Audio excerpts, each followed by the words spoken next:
From the smoke-filled arenas of the early 20th century to the high-definition spectacle of today, one team has stood as a titan of hockey, an icon of a city, and a symbol for a nation. This is the story of the Montreal Canadiens, the most storied franchise in the history of the National Hockey League. Our story begins in 1909, a full 8 years before the NHL was even formed. The team, officially named Le Club de Hockey Canadien, was founded by J. Ambrose O'Brien as a charter member of the National Hockey Association. The NHA. The goal was simple: to create a team for the francophone community of Montreal, a rival to the anglophone Montreal Wanderers and Maroons. The name Canadiens was a direct nod to this identity. In their very first season, they donned blue jerseys and tasted victory, albeit a modest one.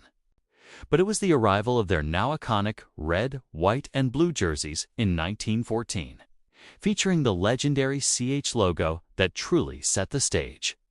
What does CH stand for? Contrary to a popular myth that it means Canadian habitant, it actually stands for Club de Hockey Canadien. The nickname Habs, short for Les Habitants, was given to the team in 1924 by Tex Rickard, the owner of the New York Rangers. He mistakenly told a reporter that the H in the logo stood for habitants, and the name stuck, forever embedding itself in hockey lore. The Canadiens won their first Stanley Cup in 1916, defeating the Portland Rosebuds of the Pacific Coast Hockey Association. This was the last time a non-HL team would win the Cup. The very next year, in 1917, the NHL was born, with the Canadiens as one of its 4 founding members. This marked the beginning of a new era, and the Canadiens were poised to dominate it. The 1920s and 30s saw the rise of the team's first true superstar, Howie Morenz. Known as the Stratford Streak, Morenz was hockey's first offensive dynamo. His incredible speed and skill captivated fans and led the Canadiens to 3 Stanley Cups.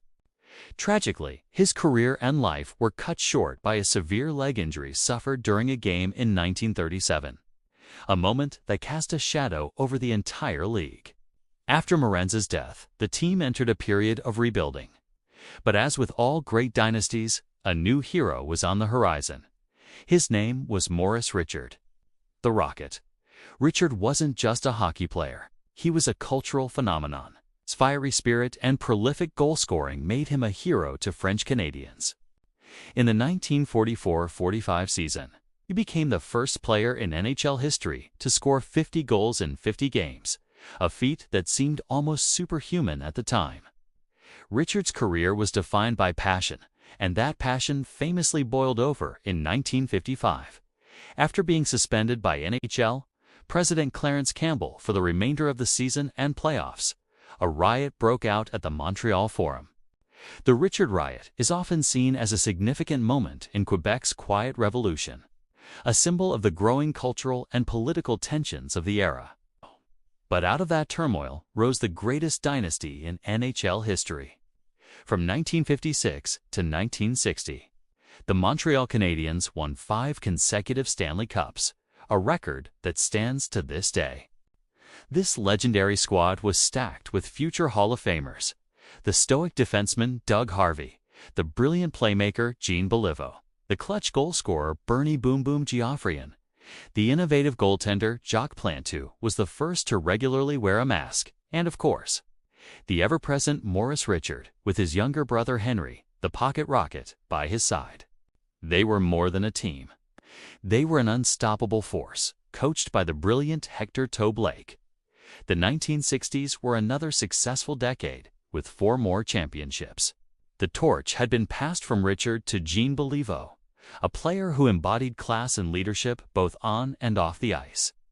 His presence defined the team for a new generation. Goaltending remained a cornerstone of their success, with Gump Worsley and Rogie Vachin backstopping the team to glory. Then came the 1970s, another golden era for the Habs. This was the era of the Flying Frenchman. Guided by legendary coach Scotty Bowman, the Canadiens built another dynasty. The roster reads like an all-star team: Guy Lafleur, with his flowing hair and explosive offensive talent, became the new face of the franchise. He was supported by a cast of legends.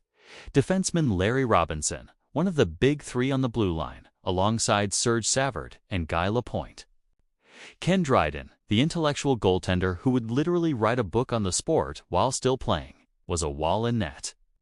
And in front of him was Bob Gainey, arguably the greatest defensive forward the game has ever seen. This team was a perfect blend of offensive firepower and defensive responsibility. And they captured 4 straight Stanley Cups from 1976 to 1979.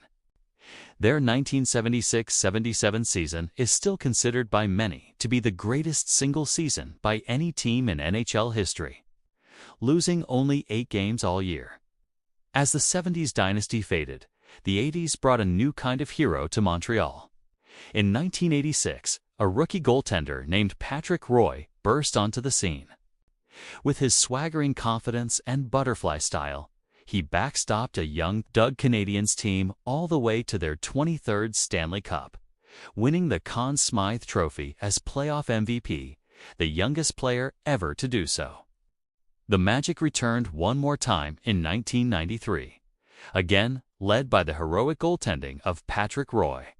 The Canadiens embarked on an improbable playoff run. They set an NHL record with an incredible 10 consecutive overtime wins, seemingly willing themselves to victory night after night. They defeated Wayne Gretzky's Los Angeles Kings in the final to capture their 24th Stanley Cup. To this day, it remains the last time a Canadian-based team has won the championship. The years since 1993 have been a journey through the wilderness for the storied franchise. The team has seen its share of ups and downs, moving from the hallowed Montreal Forum to the modern Bell Centre in 1996. Stars like Saku Koivu, Carey Price, and P.K. Subban have captured the hearts of a new generation of fans, creating their own memorable moments, including a Cinderella run to the Stanley Cup Final in 2021. But that elusive 25th Stanley Cup has remained just out of reach. The Montreal Canadiens are more than just a hockey team. They are woven into the fabric of their city and their province. Their history is a reflection of the triumphs, struggles, and passion of the people they represent. From Morentz to Richard, from Beliveau to Lafleur, from Roy to Price. The ghosts of the Forum and the cheers of the Bell Centre tell a single, powerful story. A story of glory, of identity, and of a relentless pursuit of greatness. With 24 Stanley Cups, the most of any team in league history, their legacy is secure. The blue, blank, ET Rouge represents a standard of excellence that continues to inspire fans not just in Montreal, but all around the world. Thanks for watching, and if you enjoyed this look back at hockey history, be sure to like and subscribe for more.